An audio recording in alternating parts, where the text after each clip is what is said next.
Bismillahirrahmanirrahim. I am the happiest person in the world today.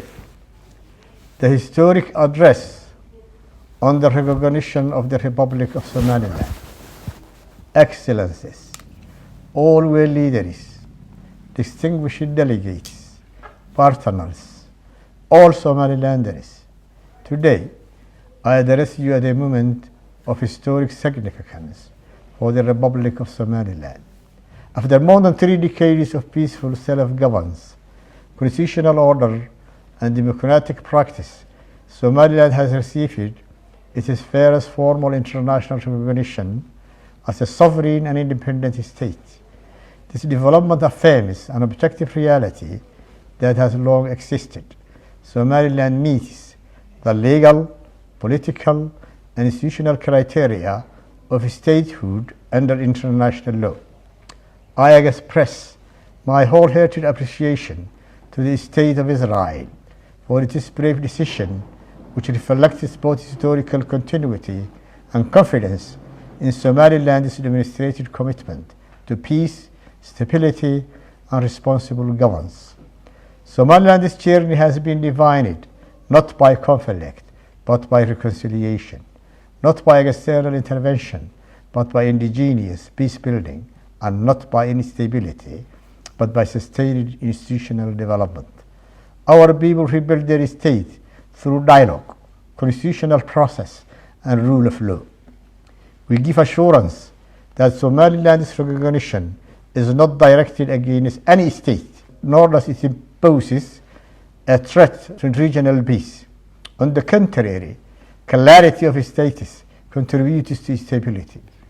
A recognized Somaliland strengthens cooperation, enhances security, and supports economic integration in the Horn of Africa and the Red Sea region. Regarding Somalia, we confirm that the peoples of Somaliland and Somalia share deep bonds of history, culture, faith, and economic interdependence. However, the shared ties do not require political unification under a single state. On the contrary, history has shown that previous trail of unity resulted in instability, injustice, and long-lasting harm. Somaliland has voluntarily joined the Somali Republic with its counterpart Somalia, but those arrangements failed, and the name of Somali Republic is not anymore in the recent constitutions of neither Somaliland nor Somalia. The lesson of that experience is clear. The pursuit of a unity that no longer exists risks prolonging division rather than healing it. So our people in Somaliland chose a different path, which is grounded in peace, self-determination, and responsibility. The Republic of Somaliland therefore believes that the most constructive path forward lies in accepting political realities, avoiding zero-sum narratives, and focusing instead on healing past wounds and advancing shared interests. As a sovereign neighbors, Somaliland and Somalia can operate more effectively in peace, trade, security, and regional development. To our regional partners, neighboring countries, and international community, we firmly assure you that recognition of Somaliland is not a threat, not an act of hostility, and not a source of regional tension. Somaliland has been and will continue to be a responsible and a constructive actor committed to peace, cooperation, and shared development. To our partners in the Arab and Muslim world, we wish to state clearly that Somaliland is a Muslim nation, deeply rooted in Islamic values of moderation, justice, and coexistence. Our foreign policy is guided by balance, respect, and adherence to international norms. Somaliland's recognition does not represent alignment against an Islamic nation or community.